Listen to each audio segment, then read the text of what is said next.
in Mago Reddit. Today's story is My narcissistic sister-in-law rejected my car as humiliating, vandalized it in revenge, and received instant karma that changed her life in 24 hours. Several months ago, my husband's sister got divorced. Her ex threw her out after she suggested transforming their marriage into an open relationship. To put it into context, my sister-in-law is the mother of twins. She got pregnant at a very young age, and this led her to marry her boyfriend almost out of obligation. For years, she has repeatedly commented that she regrets having lost the fun of her 20s because of her early responsibilities. She constantly regrets not having enjoyed life before taking on so many obligations. So I wasn't surprised when she started to raise the idea of opening up their relationship with her husband. This proposal generated an enormous conflict that finally caused her husband to end it all. After the divorce, she received hardly any child support and almost no alimony. The situation worsened because she was unemployed, and she was forced to move back in with her mother. Seeing her in distress, my husband and I decided to encourage her to look for a job. We wanted to help her get back on her feet, and I even spent time improving her resume to increase her chances. Recently, after much insistence, she got a job in a nearby restaurant. Although it was a positive step forward, the establishment was far from her home. Without her own car, she was completely dependent on public transport, taking the bus every day. As a divorced woman raising 2 children on her own, I felt sincere empathy for her. To be clear, I don't agree with the idea of opening a relationship, but at least she was honest about her desires instead of secretly deceiving her partner. Returning to the main topic, that daily bus ride consumed her time and considerably increased the stress in her already complicated life. During my university years, my dad gave me his old car as a gift. I lovingly restored it, and it became something very special to me. I used it for a very long time, and it held countless memories. At the beginning of this year, I bought a new one, but I couldn't get rid of the old one. It worked perfectly, so we decided to keep it for emergencies. We occasionally used it when our new vehicles needed repair. Reflecting on my sister-in-law's situation, I realized that this car could radically change her daily life. The bus robbed her of valuable moments that she could spend with her children, or simply resting after work. So after discussing it with my husband, we decided to give her my old vehicle as a gift, free of charge. It was in excellent condition, and we even filled up the tank before handing it over to her. The day we offered it to her, we went to my mother-in-law's house where she now lives. When we handed her the keys and explained that the car was hers, she was shocked. She knew the sentimental value it had for me, so it was an emotional moment. She showed gratitude and accepted the gift with joy. However, just one day after I gave it to her, I received a call from my mother-in-law. Before I tell you what she said, I should explain something about her personality, because it plays a fundamental role in this story. My mother-in-law is exactly the stereotypical problematic mother-in-law. I knew she would be like that from the moment we met. Over time, my husband has told me several anecdotes about her behavior. Apparently, this is nothing new. Both he and his sister have learned to tolerate it because that's just how she is. She is someone who is constantly angry or irritated about something, as if she had a permanent thorn in her side. That's why she is annoyed with everything. She doesn't hesitate to shout at anyone, whether they are family members, strangers, or employees simply doing their job. For example, when we take her to a restaurant, she finds reasons to complain about the smallest detail just so she can yell at the waiter. If we go to a park, she gets angry with children playing nearby and ends up scolding their parents. She even makes a scene about things like ambient noise or the weather, as if the world should adapt to her preferences.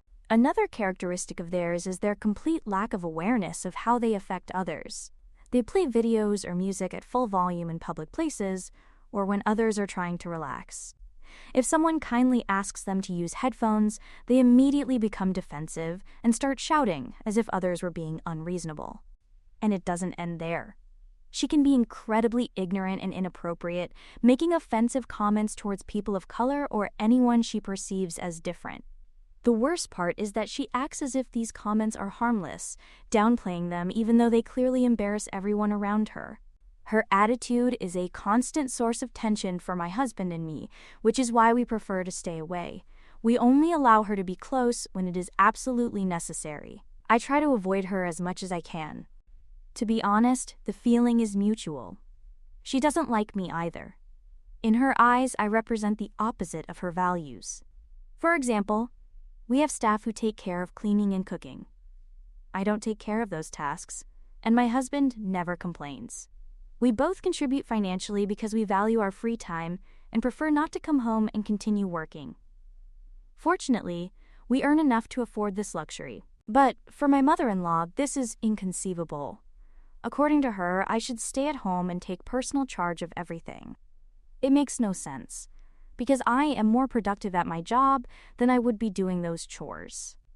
If I lost my job and couldn't find another one, I would do it without a problem, but she always finds reasons to criticize. What really infuriates her is our decision not to have children. Because of this, we love to spend money on ourselves, travel, go out to restaurants, and enjoy our hobbies, something she deeply detests. She considers it pure selfishness and is convinced that I poisoned her son's mind. She believes that before he met me, he wanted a traditional life with children and a wife dedicated to the home. She is completely wrong. My husband loves our lifestyle. At the beginning of our relationship, he constantly pressured me to get pregnant. He insisted that the female life is meaningless without children and that I would regret it when I got older. When I maintained my firm stance, he became even more unpleasant. He began to spread the word among family members that I was infertile and that his poor son was suffering because of me.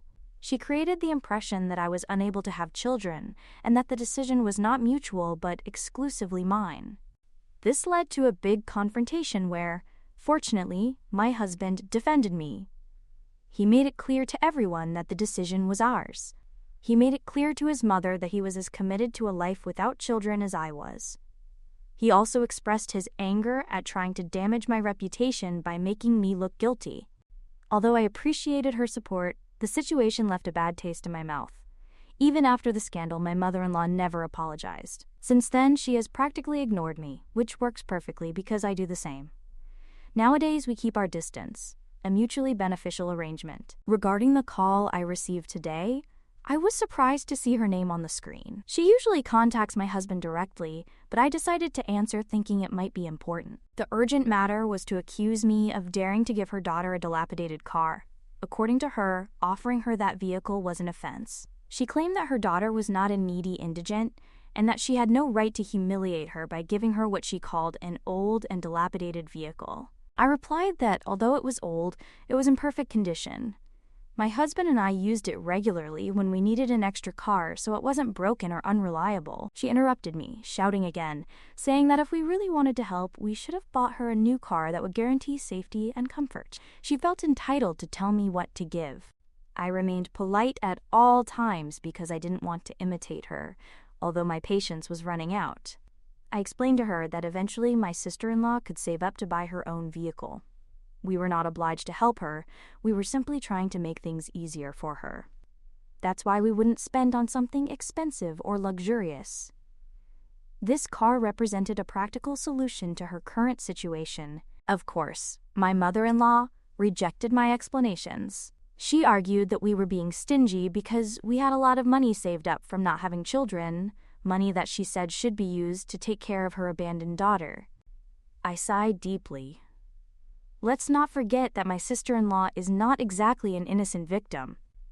She ended her marriage by demanding an open relationship from a husband who had been faithful and good. And now, when we were trying to help her sincerely, my mother-in-law was transforming our generosity into complaint, acting as if we owed her something more extravagant. I told her that I would pass on her message to her son, and that I planned to talk directly to my sister-in-law about the situation. I wanted to hear for myself if she shared those feelings.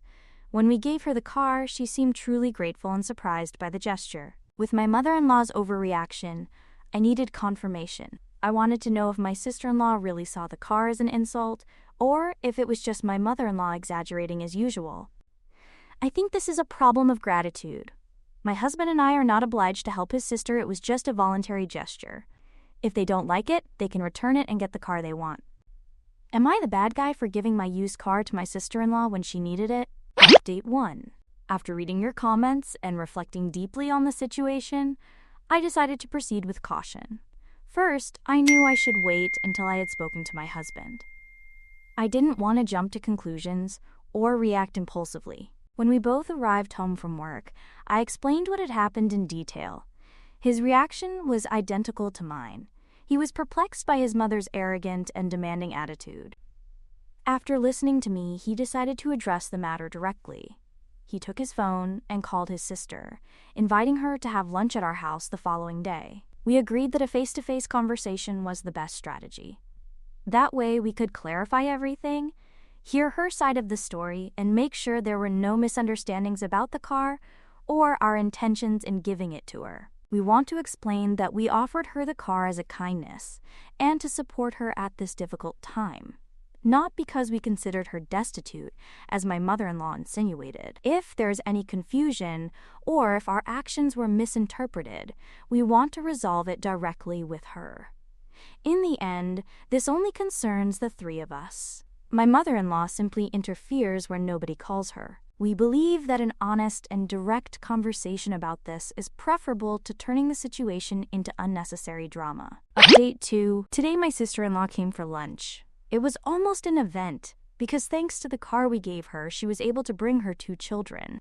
The little ones were happily playing in the garden. We thought it would be the perfect moment to clear things up. While the children were having fun, the three of us talked in the living room. We went straight to the point and mentioned what my mother-in-law had said on the phone. We asked her if she shared that opinion, and if she also considered the car a kind of insult. Surprisingly, despite having used it these days to transport her children and go to work, she admitted to agreeing with her mother.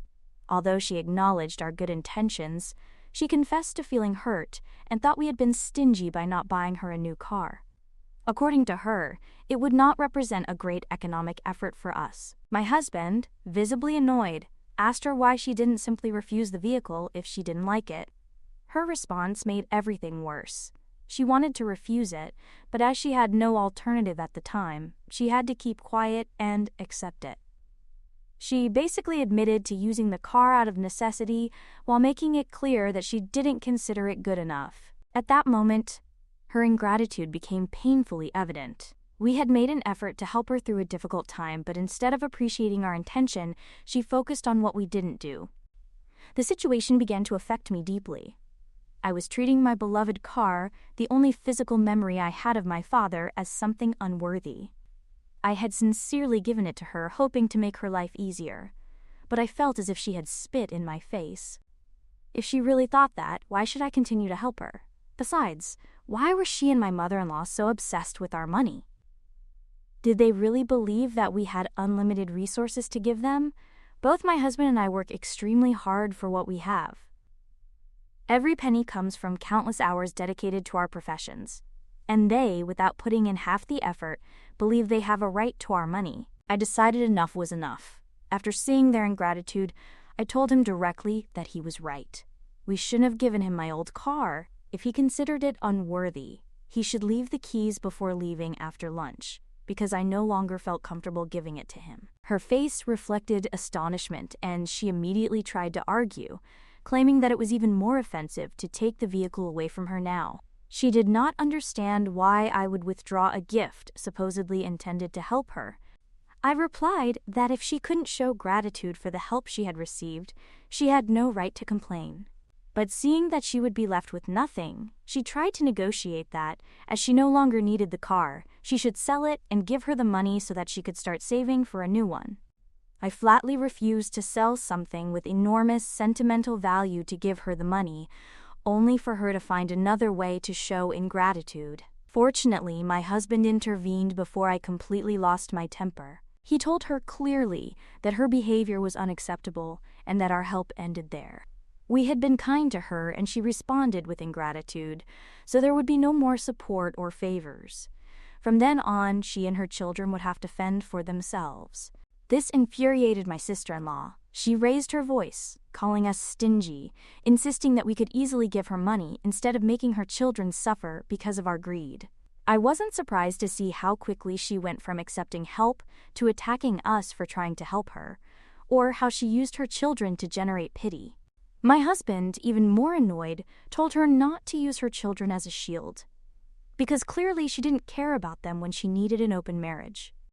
My sister-in-law intensified her shouting, stating that this had nothing to do with the children and that it was her ex's fault for not separating things, punishing the little ones to hurt her. She added that my husband could not consider himself a true brother because a genuine one would at least help out with some money every month, considering that his job in the restaurant paid little. At that point, my husband set clear limits. He explained that he would never give her money every month just so she could stay at home doing nothing. He made it clear that if she really wanted to improve her situation by getting a better education or training to get a better paid job, he would be willing to help her, but he would not give her money for no reason. And in that case, he would pay the educational center directly. He would never give her free cash. My sister-in-law flew into a rage. She quickly picked up her children, muttered a few words, and left. She left the car key, the only thing that mattered to me at that moment, and requested transportation through an application. Later, I received a long message from her, clearly intended to infuriate me. She complained again about our selfishness and how a few $100s a month could help her and her children enormously. I did not reply because it will only escalate the situation and waste my time. I have completely ignored her message. Update 3. To those who suggest that we could help her because it would not represent a great economic sacrifice, I reply this. If we start supporting her now, she would probably expect more and more from us, something that seriously concerns us. This was especially clear with the car issue. If she hadn't shown this attitude of entitlement to our money, perhaps the situation would be different. We could indeed send her a few $100s a month without much impact on our finances. But honestly, there is no guarantee that she would use it properly. Would she use it for her children's real needs or to improve her situation? Or would she simply waste it on relationships? We don't want to facilitate her dependence when she should be striving to move forward independently. Regarding her children, of course we love them and we care about them. We have always given them meaningful gifts at Christmas and birthdays. And if they ever need support at university or something really important, we will definitely be there for them. But right now, our priority is to help their mother learn to fend for herself. The reality is that my sister-in-law already enjoys considerable advantages. She lives for free, something that many cannot even imagine. Furthermore, her children's expenses are covered by their father. Her only responsibility is to work and support herself like any other adult. This does not seem an unreasonable demand. We believe that she should stop depending on others and take control of her life. Ultimately, we just want her to take responsibility for her future. We are willing to provide emotional support and help when she really needs it, but we refuse to accept that she should adopt the mentality of deserving assistance simply because she is family. Furthermore, after the conversation with my sister-in-law, my mother-in-law tried to pressure my husband to give in to his sister's demands. My husband did not give in to the manipulation. He explained clearly to his mother that although he understood his sister's difficulties, money would not magically solve the problem. He informed her that, from now on, we would not allow manipulation or demands. We would not be treated as an inexhaustible source of resources. Update 4. One morning, a few months ago, I was leaving for work when I discovered that the car I had inherited from my father had a broken headlight and part of the bumper detached. I called my husband to see if he knew what had happened. He said no, that it had been intact the night before. We checked the recordings of a neighbor and easily discovered what had happened. The images showed my sister-in-law with her children attacking my vehicle. She did the damage while the little ones waited in another car parked a short distance away. We later discovered the motive, but let me finish this part. She used an ornament from our garden to hit the headlight and damage the bumper until it came off. Then she fled. In another camera, further away, my mother-in-law's car could be seen. My mother-in-law does indeed have her own vehicle, but she never lent it to her daughter to get around. Until now. Shortly afterwards, we learned that my mother-in-law knew what had happened. It turned out that she goes to bingo every week, so she couldn't look after her grandchildren. My sister-in-law must have taken them with her after dropping my mother-in-law off at the game. They could have stayed there, but my mother-in-law is extremely superstitious. She doesn't even allow my sister-in-law to accompany her because, according to her, she always loses when she does so. On discovering all this, I was furious. It is impossible to describe my feelings after learning these details. That day we were late for work, but on returning we decided on our plan of action. We considered calling the police immediately, but we preferred to affect my sister-in-law where it would hurt her the most, her finances. So in addition to informing her ex-husband by sending him copies of the recordings, we also confronted her to inform her of our intention to sue her for damages. Their terrified expressions, together with that of my mother-in-law, were enough for them to hand over a check to cover the repair. We had previously taken the car to the workshop and obtained an estimate. We cashed the check, recovering the money invested. For those interested, the vehicle was perfectly repaired. Not only did we replace the headlight, but we also replaced the detached part with a new one. The check was written by my mother-in-law, as the repair probably cost more than 2 weeks' wages for my sister-in-law. I mention this not with contempt, but simply repeating what my mother-in-law said during our discussion about accepting payment or involving the police. She tried to avoid the outlay by arguing that it was too much for her to bear. However, weeks later, my ex-brother-in-law contacted me to say that the recordings were useful, but that he needed a formal complaint to strengthen his case for full custody. So we proceeded. If we had signed any document promising not to report in exchange for the check, we probably wouldn't have been able to do it. Fortunately, everything happened in person, with immediate payment, with no written evidence or messages about the agreement. We formalized the complaint, and my sister-in-law received community service, ironically located far from her work. Now, when she leaves the restaurant at noon, she has to use public transportation to the place where she serves her sentence. Curiously, that old and dilapidated car that she vandalized would be extremely useful to her now. Thanks to this, the father obtained full custody, claiming that the mother endangered the children by leaving them alone in a vehicle overnight while she committed a crime. He no longer pays alimony, although now my sister-in-law doesn't have to support anyone either. I don't know why she never received spousal compensation. She never shared those details with us, although we can all imagine the reason. Fortunately, despite all this, they have stopped bothering us. We know they are probably furious, but they can't do anything to us knowing that there are cameras all over the neighborhood. We even installed some around our house for security, complementing those of our neighbors. You never know when our cameras might help someone else, like our neighbors' cameras helped us. For those who think we treat our nephews badly, read this. Our relationship with them remains unchanged. Our conflict has always been exclusively with my mother-in-law and my sister-in-law. The children were, to a large extent, the motivation for giving my sister-in-law the car, so that she could transport them comfortably. If we had considered the vehicle unsafe, we ourselves would not have used it, much less knowing that our nephews would be traveling in it. This car has always received proper maintenance. It is simply an old model, not a dangerous or useless vehicle, which are completely different concepts.